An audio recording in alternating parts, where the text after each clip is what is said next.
Everything that you see on YouTube is usually a perfect latte macchiato, perfect cappuccino, perfect this and that. And I'm not against that, but I just want to show you how it looks like when a regular person makes her latte macchiato at home, and what struggles do I have with it, and what is my conclusion. I have two pictures here. The one is for the milk, and the small one is for the espresso that I'm going to be putting on top of my coffee in my glass to make my latte macchiato. And this is the funny part. I'm using a low-fat milk. Usually they suggest that you use high-fat milk, but that's the good part when you're having your own espresso machine. It's that you can just adjust your fat percentage. When you go to a coffee shop, you usually get a high-fat milk. And if you learn how to make foam with this, the high-fat milk, it will be just a joke to you. I need to first release the steam.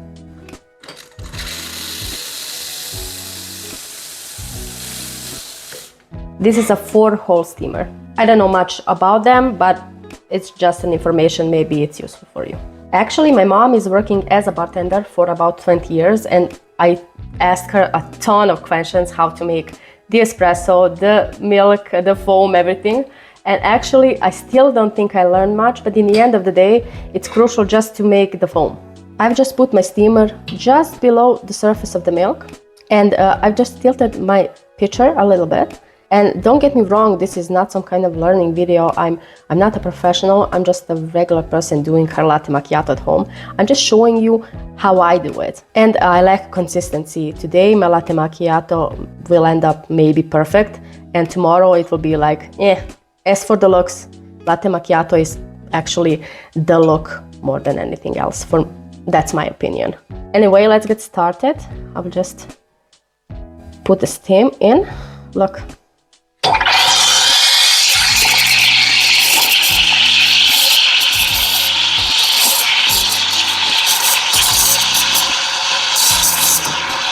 And when it gets hot, then you will put it in to the bottom. And then wait. You can see the change of sound. And that's about it. And this is low-fat milk. Can you imagine?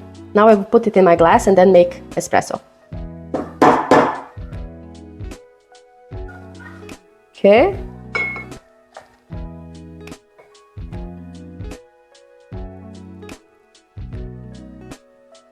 In the end, this foam happened because I waited too long, because I'm recording a YouTube video, and then I waited too long and the foam separated in the upper part. So even though I shaked it didn't change much. So that's the reason why the foam is like this. But anyway, it's good enough for me. Now it's time for my espresso. I'm almost out of coffee. I need to buy a new package. This coffee bowl is actually really useful because it has a lid that has a vacuum sealing on top. You just push it here and then just put it in and then just close it. And it keeps the coffee fresh for a long time.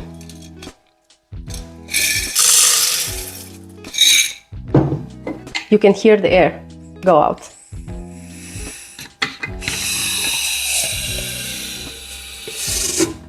And then you just click here and then you can lift it. There's no air. That's a vacuum sealing for you.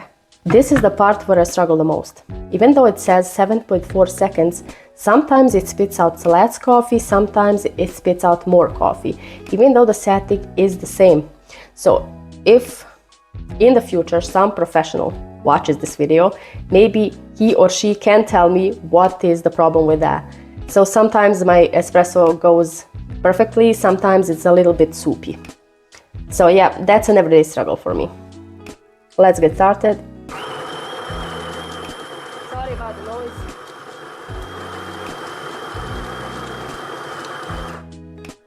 Okay, I think it's perfect this time. I'm not sure, and this is also something that I struggle with. The tamping. Somehow I am afraid that if I don't tamp it strong enough, then it will be a soup in the end, so I usually just struggle with this. I think that's actually pretty good this time. So let's make our espresso and finish our latte macchiato. Let's see how it goes. I have a timer here that's built in.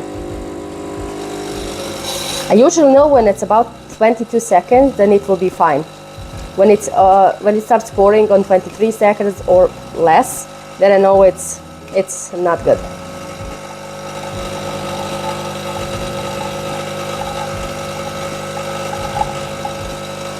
Yeah, I think it's okay this time. Let's see. Yeah, it's really good. Yeah. Yay!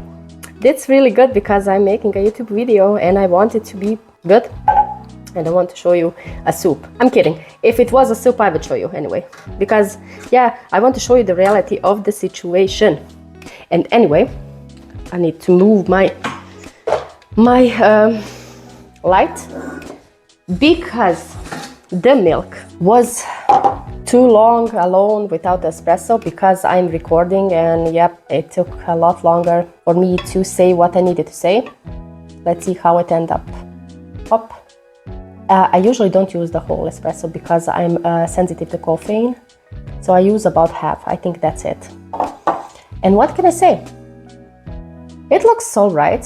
The foam is a little bit stiff because there's no fat, or it has fat but a low percentage, and still looks good. And in the end of the day, I will tell you this: it will taste great. No matter how it turns out, it will taste great. It will be a much bigger problem if you drink just espresso and the espresso is soupy, then you will taste it. But if the espresso goes a little bit like a soup, I think it's okay. For me, I had this kind of problems. I also have it now sometimes. And in the end of the day, when you mix it in the milk, it just doesn't make such a difference. So see you in the next video. I hope you enjoyed this one. Bye!